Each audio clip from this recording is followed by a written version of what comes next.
Bienvenue. Aujourd'hui, on se penche sur un sujet assez technique mais crucial, le renouvellement des CDD, les contrats à durée déterminée. On a un guide pratique sous les yeux et l'idée, c'est de clarifier les règles. Combien de fois on peut renouveler, pour combien de temps, et quelles sont les formalités indispensables. Alors, pour commencer, ce guide insiste bien sur un point. Le renouvellement d'un CDD, ce n'est pas du tout automatique. C'est très encadré par la loi. Absolument, l'idée derrière, c'est vraiment d'éviter qu'un contrat qui est censé être temporaire pour une mission précise ne se transforme en une sorte de situation permanente, un peu floue, sans les garanties d'un CDI. Il faut que ce soit clair dès le départ. D'accord. Et justement, pour que ce soit clair et valable, quelles sont les conditions? Le guide mentionne 2 points clés, si j'ai bien compris. C'est exact. Premièrement, il faut que la possibilité même de renouveler le contrat soit inscrite noir sur blanc, soit dans le contrat initial, soit via un avenant proposé avant la fin du premier terme. Donc prévu à l'avance. Voilà. Et deuxièmement, et ça c'est vraiment fondamental, il faut qu'un avenant de renouvellement soit signé par l'employeur et le salarié. Et surtout, avant la date de fin prévue du contrat en cours. Pas le lendemain, hein. D'accord, avant. C'est très précis. Et si on loupe cette étape, si l'avenant est signé trop tard ou pas du tout, quelles conséquences? Eh bien, si la procédure n'est pas respectée, le renouvellement est considéré comme irrégulier.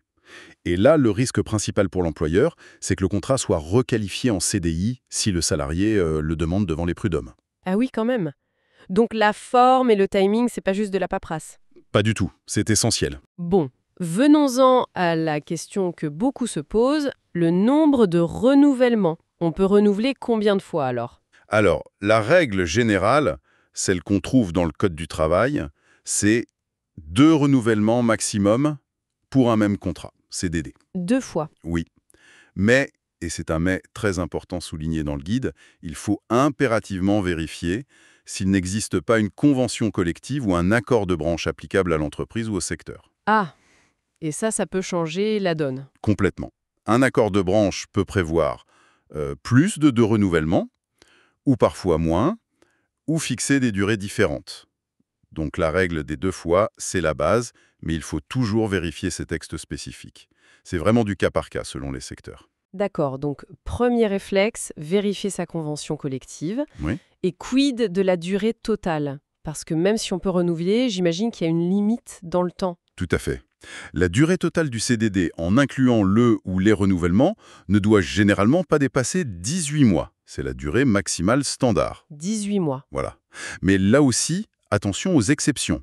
Ça peut être 24 mois dans certains cas précis, comme l'attente de l'entrée en service d'un salarié recruté en CDI ou une commande exceptionnelle à l'export. D'accord. Ça peut même aller jusqu'à 36 mois pour certains contrats spécifiques, par exemple exécutés à l'étranger ou dans le cadre de certains dispositifs de formation.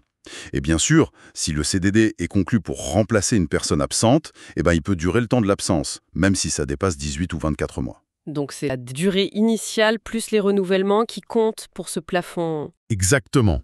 On additionne les durées. On ne repart pas de zéro à chaque renouvellement. C'est clair. Abordons un autre point essentiel mentionné par l'ANES, le délai de carence. Qu'est-ce que c'est exactement? Alors, le délai de carence, c'est une période d'attente obligatoire. Une fois qu'un CDD arrive à sa fin, terme initial et renouvellement inclus, l'employeur ne peut pas réembaucher immédiatement le même salarié sur le même poste avec un nouveau CDD. Ah, d'accord, il faut laisser passer un certain temps. Oui, voilà. Le but, c'est d'éviter qu'un employeur n'utilise une succession de CDD sur un poste qui, en réalité, correspond à un besoin permanent de l'entreprise. Ça vise à empêcher le contournement du CDI, en quelque sorte. Logique. Et comment on calcule ce délai? C'est combien de temps? Ça dépend de la durée du contrat qui vient de se terminer. Renouvellements inclus. Si ce contrat a duré 14 jours ou plus, le délai de carence est égal à 1/3 de cette durée totale. 1/3? Oui. Et si le contrat a duré moins de 14 jours, alors c'est la moitié de la durée du contrat. D'accord. Il y a des exceptions à ce délai de carence? Oui, il y en a. Par exemple, pour les emplois saisonniers, ou pour remplacer un salarié absent de nouveau, ou si c'est le salarié lui-même qui a rompu le contrat avant terme. Mais ce sont des cas bien définis par la loi. Ce n'est pas la règle générale. Très bien, c'est noté. Donc si on devait résumer les points vraiment clés à retenir de ce guide sur le renouvellement des CDD, Je dirais 4 choses principales. 1. La possibilité de renouveler doit être prévue dans le contrat initial. 2. Il faut absolument un avenant signé avant la fin du contrat en cours. Le timing, ouais. 3. Respecter la limite légale de 2 renouvellements et la durée maximale, souvent 18 mois, sauf si un accord de branche dit autre chose, d'où l'importance de vérifier cet accord. Indispensable. Et 4. Penser au délai de carence si on envisage de réembaucher la même personne sur le même poste en CDD. Parfait.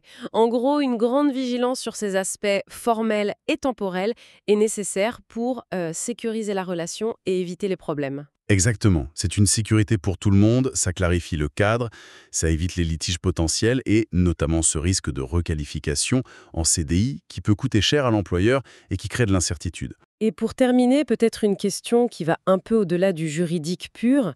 Comment est-ce que cette perspective d'un renouvellement possible ou au contraire l'incertitude qui l'entoure peut influencer la dynamique pendant le contrat?